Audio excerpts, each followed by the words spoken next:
نحمده ونستعينه ونؤمن به ونتوكل عليه ونعوذ بالله من شرور أنفسنا ومن سيئات أعمالنا من يهده الله فلا مضل له ومن يضلل فلا هادي له وأشهد أن لا إله إلا الله وحده لا شريك له وأشهد أن محمدا عبده ورسوله أرسله بالهدى ودين الحق ليظهره على الدين كله ولو كره المشركون اللهم صل على محمد وعلى آل محمد كما صليت على إبراهيم وعلى آل إبراهيم وبارك على محمد وعلى آل محمد كما باركت على إبراهيم وعلى آل إبراهيم إنك حميد مجيد أما بعد فإن خير الحديث كتاب الله وخير الهدي هدي محمد صلى الله عليه وسلم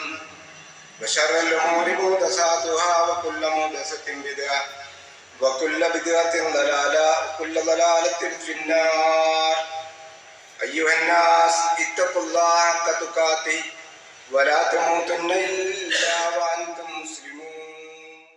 أعوذ بالله من الشيطان الرجيم. بسم الله الرحمن الرحيم. نحن نقص عليك نبأهم بالحق إنهم فتية آمنوا بربهم وزدناهم هدى. ബഹുമാന്യരായ സത്യവിശ്വാസികളെ പരമദയാലുവായ പടച്ചതമ്പുരാന്റെ ആജ്ഞാനിർദ്ദേശങ്ങൾ ജീവിതത്തിൻ്റെ നിഖില മേഖലകളിലും കഴിവിൻ്റെ പരമാവധി പാലിച്ചുകൊണ്ട് അള്ളാഹുവിനെ ഭയപ്പെട്ടുകൊണ്ട് നല്ല വിശ്വാസികളായിക്കൊണ്ട് ജീവിക്കണമേ എന്ന് ആമുഖമായി ഉണർത്തുകയാണ്, ഉപദേശിക്കുകയാണ്. സർവശക്തനായ റബ്ബ് അവൻ്റെ തൃപ്തി സമ്പാദിച്ചുകൊണ്ട് ജീവിച്ച് മരണപ്പെടുവാൻ നമുക്കൊക്കെ തൗഫീക്ക് നൽകി അനുഗ്രഹിക്കുമാറാകട്ടെ. തേന് പൊതുവെ എല്ലാവർക്കും ഇഷ്ടമുള്ള ഒരു വസ്തുവാണ്. വിശുദ്ധ ഖുർആനിൽ ഔഷധമാണ് എന്ന് പറഞ്ഞിരിക്കുന്ന ഒരു വസ്തു കൂടിയാണ് തേൻ. പക്ഷേ ഈ തേനിൻ്റെ പിന്നിൽ വലിയ ഒരു സഹകരണത്തിൻ്റെയും ഉത്തരവാദിത്ത ബോധത്തിൻ്റെയും ഉത്സാഹത്തിൻ്റെയും അതിലേറെ ഐക്യബോധത്തിൻ്റെയും പരിണിത ഫലമാണ് സത്യത്തിൽ മധുരമുള്ള തേൻ.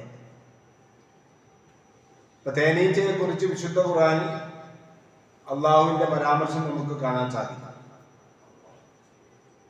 തേനീച്ചയെ കുറിച്ച് ഒരുപാട് പഠിക്കുവാനും നമുക്കുണ്ട്.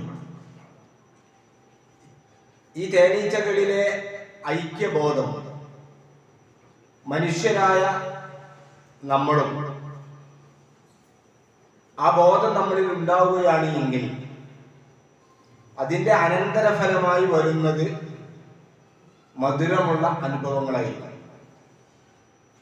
ഈ ഐക്യബോധം അത് നമ്മുടെ കുടുംബങ്ങളിൽ കാണും, നമ്മുടെ മഹല്ലുകളിൽ കാണും, നമ്മുടെ നാട്ടിൽ കാണും, നമ്മുടെ സമൂഹത്തിൽ കാണും.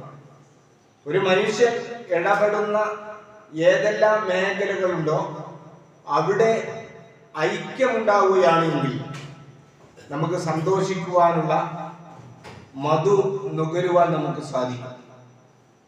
നേരെ മറിച്ച് അനൈക്യവും ഛിദ്രതയുമാണ് ഉണ്ടാകുന്നതെങ്കിൽ അത് എവിടെയാണെങ്കിലും, കുടുംബത്തിലാണെങ്കിലും സമൂഹത്തിലാണെങ്കിലും മഹല്ലുകളിലൊക്കെ ആണെങ്കിലും അതൊരു മധുരമുള്ള അനുഭവമായി നമുക്ക് മാറ്റാൻ സാധിക്കുകയില്ല.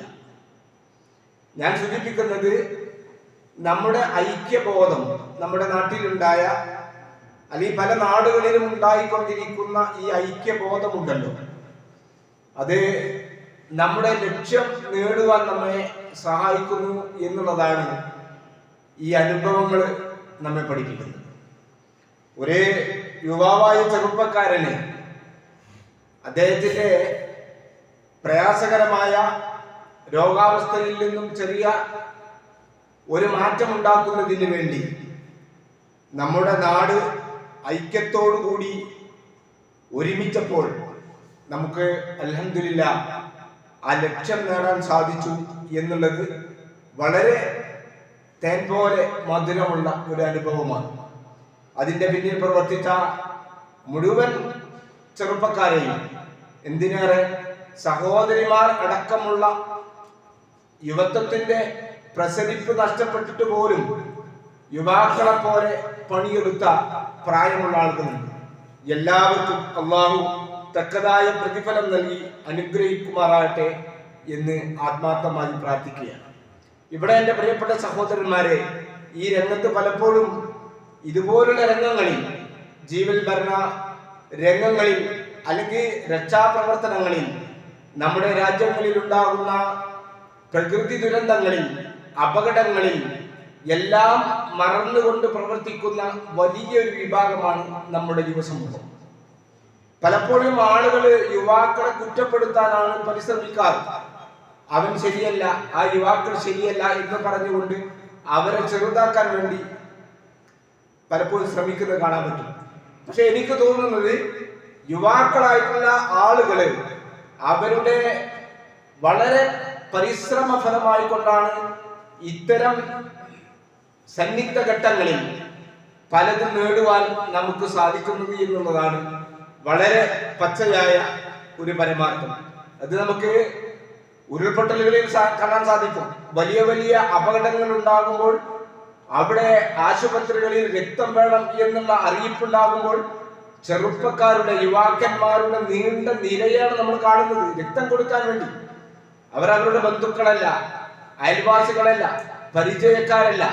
പക്ഷേ ഈ ചെറുപ്പക്കാരെ അഭിനന്ദിക്കുവാൻ നമ്മൾ ശ്രമിക്കേണ്ടതുണ്ട് എന്ന് സാന്ദർഭികമായി നിങ്ങളെ ശ്രദ്ധയിൽപ്പെടുത്തുകയാണ്. നമുക്കറിയാം, യുവത്വം എന്ന് പറയുന്നത് അത് വല്ലാത്തൊരു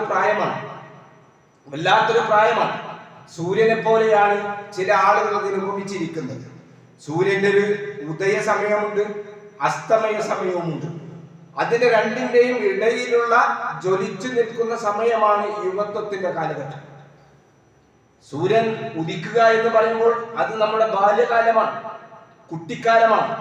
സൂര്യൻ അസ്തമിക്കുക എന്ന് പറയുന്നത് നമ്മളുടെ വാർദ്ധക്യ കാലഘട്ടമാണ്. ഇത് രണ്ടും മറ്റുള്ളവരെ ആശ്രയിച്ചുകൊണ്ട് ജീവിക്കേണ്ടുന്ന കാലഘട്ടമാണ്. നമ്മളിൽ ചില ആളുകൾക്ക് യുവത്വം കഴിഞ്ഞു പോയിട്ടുണ്ട്. ആ യുവത്വത്തിലേക്ക് കടന്നു വരുന്ന ആളുകളും നമ്മുടെ കൂട്ടത്തിലുണ്ട്. നമ്മൾ ആലോചിക്കേണ്ടത്, ഈ യുവത്വം അള്ളാഹുവിന് ഇഷ്ടപ്പെടുന്ന മാർഗത്തിൽ, നമുക്ക് അള്ളാഹു നൽകിയിരിക്കുന്ന ഈ ആരോഗ്യമുണ്ടല്ലോ, യുവത്വമുണ്ടല്ലോ, പടച്ചവന് ഇഷ്ടപ്പെടുന്ന മാർഗത്തിൽ, സമൂഹത്തിന് ഗുണകരമാവുന്ന രൂപങ്ങളിൽ എന്തൊക്കെ നമുക്ക് ചെയ്യാൻ സാധിക്കുമോ അതെല്ലാം നമുക്ക് സാധിക്കേണ്ടതുണ്ട്. ഇവിടെ എടുത്തു പറയേണ്ടുന്ന ഒരു സംഗതി കൂടി സൂചിപ്പിക്കുകയാണ്. നമ്മുടെ ചെറുപ്പക്കാരന് ഏറ്റവും വലിയ സംഖ്യ സഹായിച്ചതും ഈ നാട്ടിലുള്ള ഒരു യുവാവാണ് എന്ന് പറയുന്നതിൽ എനിക്ക് അഭിമാനമുണ്ട്. നമ്മൾ ആലോചിച്ച് നോക്കുക, ഇത്തരം സന്ദർഭങ്ങളിൽ നമ്മുടെ യുവാക്കന്മാരെ കുറിച്ച് പ്രവാചക സല്ലല്ലാഹു അലൈഹി വസല്ലം വളരെ മുൻകൂട്ടി കൊണ്ട് തന്നെ പറഞ്ഞിട്ടുണ്ട്. അവരുടെ നന്മകൾ നിങ്ങൾ ഉപയോഗിക്കണം. പ്രവാചക സല്ലല്ലാഹു അലൈഹി വസല്ലം പറഞ്ഞു, ഊസീകും ബിശ്ശബാബ് ഖൈറ, യുവസമൂഹമേ, യുവാക്കളെ, നിങ്ങൾ നന്മയുടെ മാർഗത്തിൽ, നന്മയ്ക്ക് വേണ്ടി നിങ്ങളുടെ യുവത്വം നിങ്ങൾ ഉപയോഗപ്പെടുത്തണം. എന്റെ പ്രിയപ്പെട്ട ചെറുപ്പക്കാരികളോട് സൂചിപ്പിക്കാനുള്ളത്, ഈ വല്ലാത്ത ഒരു പ്രായം, ഈ പ്രായത്തിൽ നമുക്ക് പലതും ചെയ്യാൻ സാധിക്കുമെന്ന് നമ്മൾ തെളിയിച്ചു കൊണ്ടിരിക്കുകയാണ്. ഈ ചോരത്തിളപ്പിന്റെ കാലം പടച്ചവരും പടപ്പുകൾക്കും ഇഷ്ടപ്പെടുന്ന രൂപത്തിൽ നമ്മളുടെ യുവത്വത്തെ ഉപയോഗപ്പെടുത്താൻ നമ്മൾ ശ്രമിക്കണമെന്ന് ഓർമ്മപ്പെടുത്തുകയാണ്. നോക്കൂ, നിങ്ങളുടെ വിശുദ്ധ ഖുർആനിൽ അള്ളാഹു പരാമർശിച്ചിരിക്കുന്ന മിക്ക പ്രവാചകന്മാരും യുവാക്കളായിരുന്നു. മഹാനായ ഇബ്രാഹിം നബി അലൈഹി സ്വലാത്തു വസ്സലാമിനെ കുറിച്ച് സൂറത്ത് അംബിയായിൽ 60-ാമത്തെ വചനത്തിൽ പരാമർശിക്കുന്നുണ്ട്. അവർ പറഞ്ഞു, ഞങ്ങളൊരു യുവാവിനെ കുറിച്ച് കേട്ടിട്ടുണ്ട്, ഇബ്രാഹിം, അദ്ദേഹത്തിന്റെ പേര് ഇബ്രാഹിം എന്നാണ് എന്ന് മഹാനായ ഇബ്രാഹിം നബി അലൈഹി സ്വലാത്തു വസ്സലാമിന്റെ എതിരാളികൾ ഇബ്രാഹിം നബി അലൈഹി സ്വലാത്തു വസ്സലാമിനെ കുറിച്ച് പറഞ്ഞപ്പോ അവിടെ ഉപയോഗിച്ചിരിക്കുന്ന പദം ഫതൻ. അദ്ദേഹം ഒരു യുവാവായിരുന്നു. സത്യത്തിന് വേണ്ടി അനീതിക്കെതിരെ പോരാടിയ മഹാനായ പ്രവാചകനായിരുന്നു യുവാവായ ഇബ്രാഹിം നബി അലൈഹി സ്വലാത്തു വസ്സലാം. ഇത് യുവാക്കൾക്ക് ഊർജം നൽകുന്നതാണ്. അതുപോലെ തന്നെ പ്രവർത്തിക്കുവാനുള്ള മേഖലകൾ തുറന്നു തരികയാണ്. മാത്രവുമല്ല, ആദർശ വിശുദ്ധിക്ക് വേണ്ടി പോരാടിയ ഒരു പറ്റം യുവാക്കളെ കുറിച്ച് സൂറത്ത് കഹ്ഫിൽ 13-14 ആയത്തുകളിൽ അല്ലാഹു തആല പരാമർശിക്കുന്നുണ്ട്. ആമുഖമായി ഞാൻ ഓതിക്കേൽപ്പിച്ച ആയത്ത് അതാ പറയുന്നത്, നഹ്നു നഖ്സു അലൈക, പ്രവാചക ഞാനിതാ ചില വർത്തമാനങ്ങൾ നിനക്ക് പറഞ്ഞു തരാം. നഹ്നു നഖ്സു അലൈക ബിന്നബഹു, ആ യുവാക്കളുടെ ഗുഹാവാസികളായ ചെറുപ്പക്കാരുടെ വിവരം ഞാൻ പറഞ്ഞു തരാം. ഇന്നഹും ഫിത്യത്തുൻ ആമനൂ ബിറബ്ബിഹിം, ആ യുവാക്കൾ ആരായിരുന്നു? അവർ ചില യുവാക്കളായിരുന്നു. ആ ഗുഹാവാസികൾ തന്റെ ആദർശ സംരക്ഷണത്തിന് വേണ്ടി തന്റെ നാട് വിട്ട്, അവരുടെ നാട് വിട്ട് ഗുഹയിൽ അഭയം പ്രാപിച്ചിരുന്നവർ ഒരു പറ്റം യുവാക്കളായിരുന്നു. ആമനൂ ബിറബ്ബിഹിം, അവരുടെ രക്ഷിതാവിൽ അവർ വിശ്വസിച്ചിരുന്നു. വസിദ്നാഹും ഹുദാ, അവർക്ക് നാം സന്മാർഗം വർദ്ധിപ്പിച്ചു കൊടുക്കുകയും ചെയ്തു. നോക്കൂ നിങ്ങൾ, ഇവിടെ അള്ളാഹുവിന് ഇഷ്ടപ്പെട്ടിരിക്കുന്ന ഒരു പറ്റം യുവാക്കളെ കുറിച്ച് അല്ലാഹു തആല എടുത്തു പറയുകയാണ് സൂറത്ത് കഹ്ഫിൽ. അവർ വിശ്വാസദാർഢ്യതയുള്ളവരായിരുന്നു.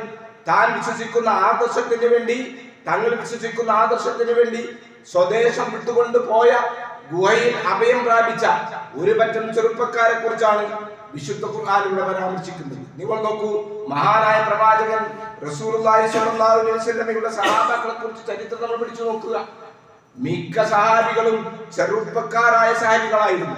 മഹാനായ അബൂബക്കർ റളിയല്ലാഹു അൻഹു ഇസ്ലാം മതം സ്വീകരിക്കുന്ന സമയത്ത് അദ്ദേഹത്തിന്റെ വയസ്സ് 37 ആയിരുന്നു. മഹാനായ ഉമർ റളിയല്ലാഹു അൻഹു ഇസ്ലാം മതം സ്വീകരിക്കുന്ന കാലഘട്ടത്തിൽ അദ്ദേഹത്തിന്റെ വയസ്സ് 30 ആയിരുന്നു.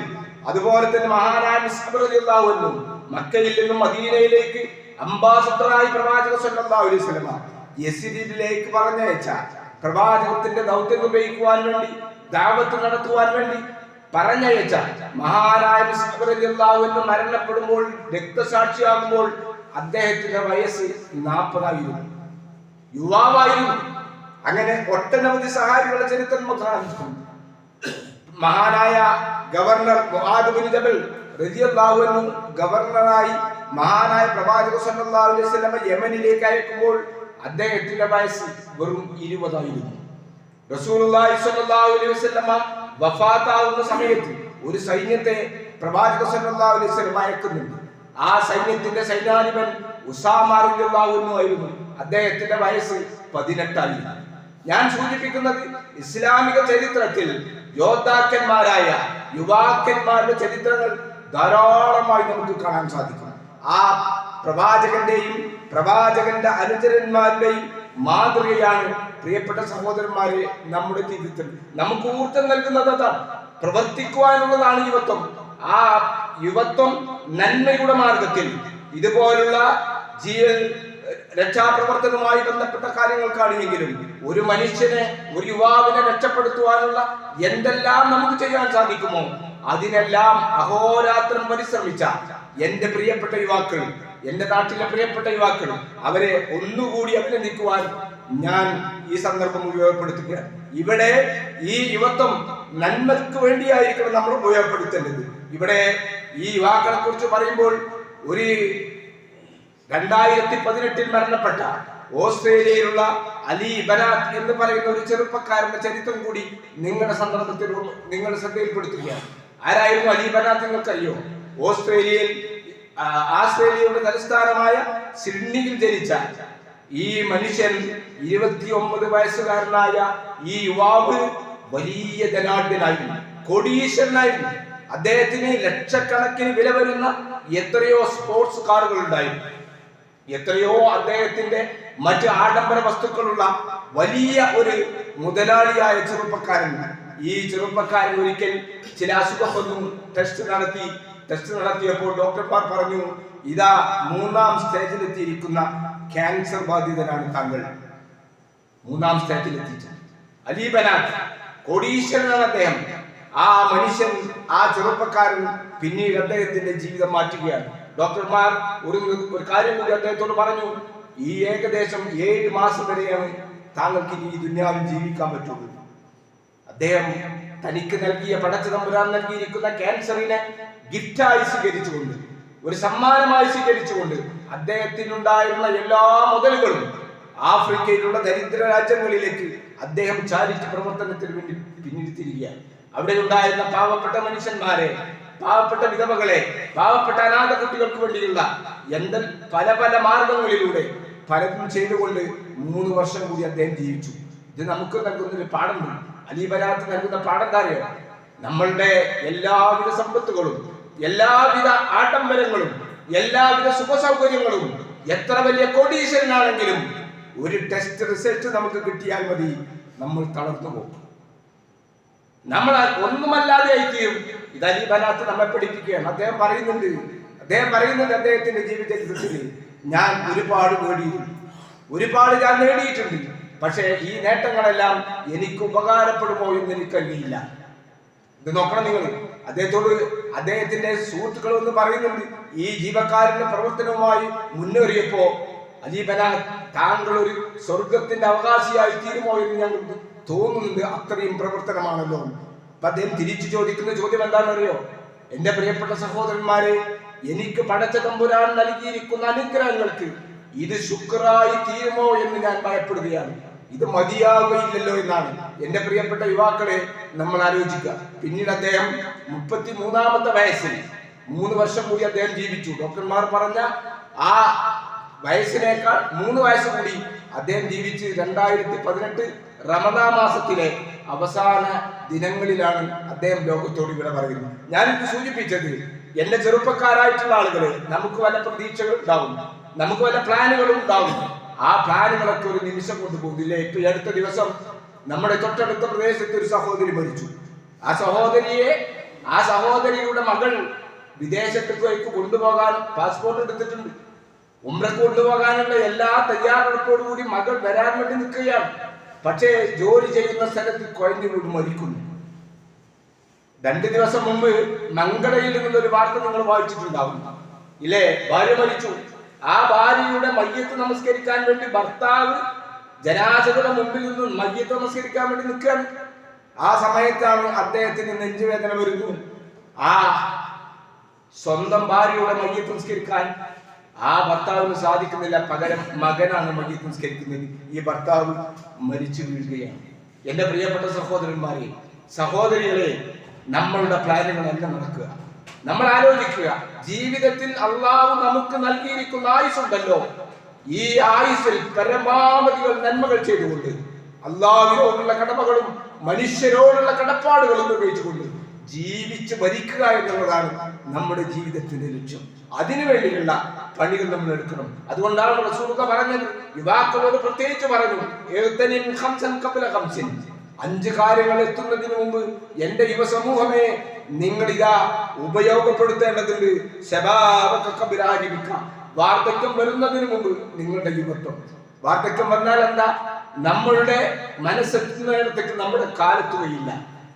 ശ്രദ്ധിക്കണം. നമ്മൾ വാർദ്ധക്യം വന്നാൽ നമ്മുടെ മനസ്സുകൾക്ക് ആഗ്രഹം ഉണ്ടാവും, പക്ഷേ നമ്മുടെ കൈകാലുകൾക്ക് ചലനശേഷി നഷ്ടപ്പെടുന്നു, എത്താൻ സാധിക്കുന്നില്ല. അതുകൊണ്ട് യുവാക്കളോട് അല്ലാഹുവിന്റെ പ്രവാചകൻ പറയുന്നു, വാർദ്ധക്യത്തിന് മുമ്പ് നിങ്ങളുടെ യുവത്വം നിങ്ങൾ ഉപയോഗപ്പെടുത്തണം. മാത്രവുമല്ല, റസൂലുള്ളാഹി സ്വല്ലല്ലാഹു അലൈഹി വസല്ലം പറഞ്ഞു, ലാ തസൂലു ഖദമ അബ്ദിൻ, ഒരേ മനുഷ്യന്റെ കാൽപാദത്തെ വെക്കുന്നതിന് മുമ്പ് യൗമൽ ഖിയാമത്തി അത്താ യുസ്അലൻ 5 കാര്യങ്ങളെ കുറിച്ച് ചോദ്യം ചെയ്യാതെ, അതിന് ഉത്തരം പറയാതെ ഒരാൾക്കും ഒരു അടിമക്കും തന്റെ കാൽപാദം അള്ളാഹുവിന്റെ മാശറയിൽ നിന്ന് മുന്നോട്ട് വെക്കാൻ സാധിക്കുകയില്ല.